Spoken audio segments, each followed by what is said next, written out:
The crowd went wild as 5 of the 9 artists for the upcoming Love Cebu Music Festival gathered at Ayala Malls Central Bloc on Friday, June 14 to promote their concert happening this July 6 at the Waterfront Cebu City Hotel. Yeah, ang dami namin surprises.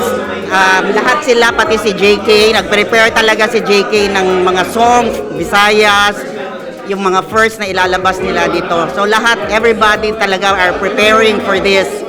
So surprise natin yung Cebu. So surprise namin yung Cebu. Fans cheered as they met their favorite Bisaya artists 𝗵𝗵𝗲, Jackie Chan, 𝗀𝗵𝗲, 𝗏𝗏𝗏, and the Wongoys.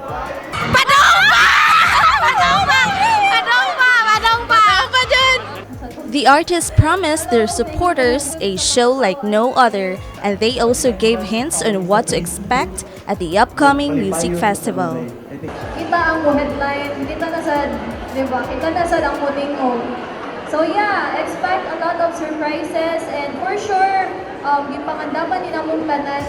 Promise na lang mo ninyo, so malingaw, magmaoy, maglagot, mag-celebrate, mag-jam-jam, mag-happy-happy taan na. It's really fun, and we're very, very excited that we get to perform ari mismo sa hometown, and like, ipakita ka ninyo ang among ipang-write for us, for OPM. And naapon may mga duet anak na days. We're very excited kanang nagplan kami with our co-artists na para lingaw siya ng mga Cebuanos performing together on stage. They admitted that Bisaya artists do face a lot of challenges in the music industry. But in spite of this, they continue to create art and music for their supporters and also gave encouragement to those who would like to follow their footsteps. No matter where their careers will take them, these proud Bisaya artists share that there's always no place like home.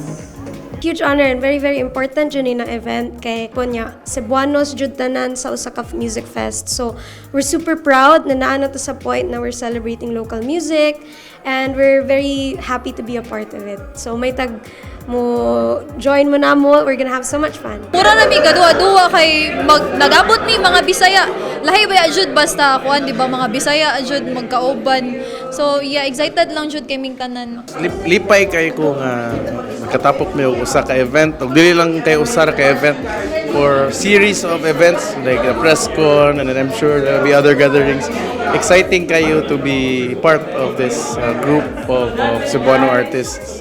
I said it ganiha no, I was really happy to see nga nagtapok mi tanan Cebuanos, mga Bisaya no. I'm really proud kay grabe jud kaayo maka-proud nga talented jud kayo mga Cebuano.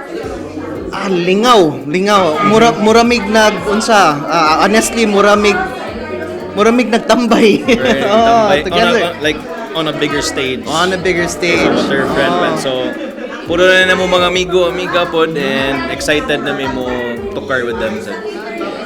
There's truly so much excitement for this highly anticipated gatherings of Cebuano artists in town. Let us show our support for our homegrown talents by grabbing the tickets for Love Cebu Music Festival. This is Riza from My TV Cebu.